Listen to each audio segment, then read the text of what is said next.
Hello and welcome friends. तो इस video में सोफ्रामाइसिन क्रीम की सारी जानकारी दी गई है, जैसे कि salt name, use, dose and precautions. एक ही वीडियो में आप लोगों को सारी जानकारी बिल्कुल ही आसान भाषा में दी गई है। तो अगर आप एक मेडिकल स्टूडेंट है या फिर से आप लोग नॉन मेडिकल फील्ड से भी रिलेट करते हैं, तो आप लोगों को सोफ्रामाइसिन क्रीम की जानकारी होनी चाहिए। तो वीडियो को आप लोग अंत तक देखते रहिएगा। उससे पहले आप लोगों को यहाँ पे इन सभी इम्पोर्टेंट पॉइंट्स का भी पता होना जो है वो ज़रूरी है, जैसे कि आप लोगों को डॉक्टर के प्रिस्क्रिप्शन या फिर से पुर्जे पर ओडी, बीडी, टीडीएस या क्यूआईडी देखने के लिए मिलता है। तो इन सभी का मतलब क्या होता है? ओडी का मतलब होता है दिन में एक बार, बीडी का मतलब होता है दिन में 2 बार, टीडीएस का मतलब होता है दिन में 3 बार, साथ ही साथ क्यूआईडी का मतलब होता है दिन में 4 बार।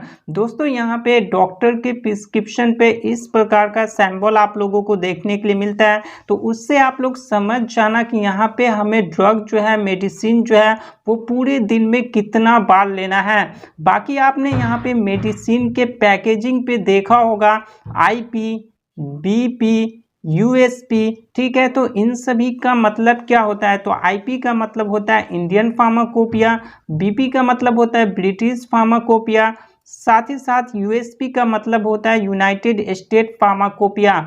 अब बात आती है दोस्तों, ये फार्माकोपिया क्या होता है, ठीक है। तो फार्माकोपिया जो है ना, वो एक बुक होती है जिसमें मेडिसिन की सभी जानकारी लिखी हुई होती है। मतलब कि मेडिसिन की बनाने की प्रोसीजर या फिर से मेडिसिन में किसी भी प्रकार की एरर आती है तो उसे कैसे ठीक किया जाता है, वो सभी यहाँ पे फार्माकोपिया के बुक में लिखा हुआ होता है। तो अगर आप यहाँ पे आईपी पैकेजिंग पे देखने के लिए मिलता है तो आप लोग समझ जाना कि ये इंडियन फार्माकोपिया के बुक के प्रोसीजर पे मेडिसिन बना हुआ है। साथ ही साथ बीपी देखने के लिए मिलता है तो ब्रिटिश फार्माकोपिया के बुक के प्रोसीजर पे मेडिसिन बना हुआ है। और यूएसपी देखने के लिए मिलता है तो यूनाइटेड स्टेट फार्माकोपिया के बुक के प्रोसीजर पे वो मेडिसिन जो है वो बना हुआ होता है।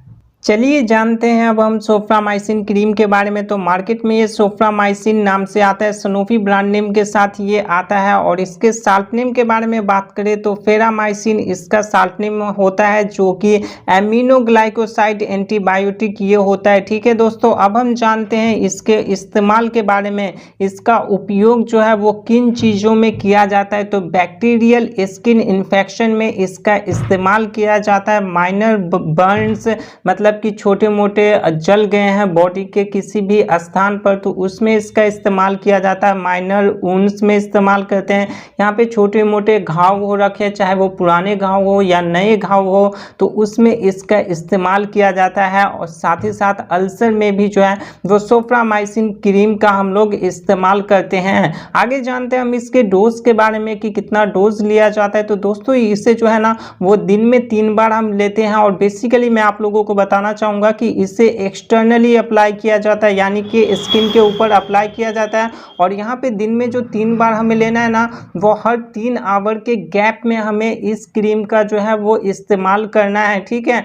अब हम बात कर लेते हैं प्रिकॉशंस के बारे में कि किन किन चीज़ों का हमें जो है वो ध्यान रखना है। तो बेसिकली प्रेग्नेंट और ब्रेस्ट फीडिंग वुमेन को जो है ना वो डॉक्टर के कंसल्ट से ही हमें यूज़ करना है, ठीक है। तो बिना डॉक्टर के कंसल्टेशन के यहाँ पे pregnant and breast feeding women को बिल्कुल भी यूज़ नहीं करना है। और इसे आँख से, नाक से और माउथ से जो है ना वो अवॉइड करना है, क्योंकि ये एक्सटर्नली अप्लाई होता है, स्किन के ऊपर अप्लाई किया जाता है। तो यहाँ पे आप लोगों को क्या करना है, आँख से, नाक से और माउथ से जो है वो अवॉइड करना है, दूर रखना है। नहीं तो यहाँ पे आँख नाक में अगर ये क्रीम चला जाता है तो आप लोगों को साइड इफेक्ट जो है वो देखने के लिए मिल सकती है। तो सोफ्रामाइसिन क्रीम के कुछ यही उपयोग है और प्रिकॉशंस आप लोगों को ध्यान में रखने हैं। और ये एक्सटर्नली अप्लाई होता है और ये मार्केट में सनोफी ब्रांड नेम से आता है। आई होप कि आप लोगों को सोफ्रामाइसिन क्रीम की सारी जानकारी मिल गई होगी। और आप लोगों को कोई भी डाउट्स है तो आप लोग यहाँ पे कमेंट बॉक्स में पूछ सकते हैं, मैं यहाँ पे रिप्लाई कंफर्म देने वाला हूँ।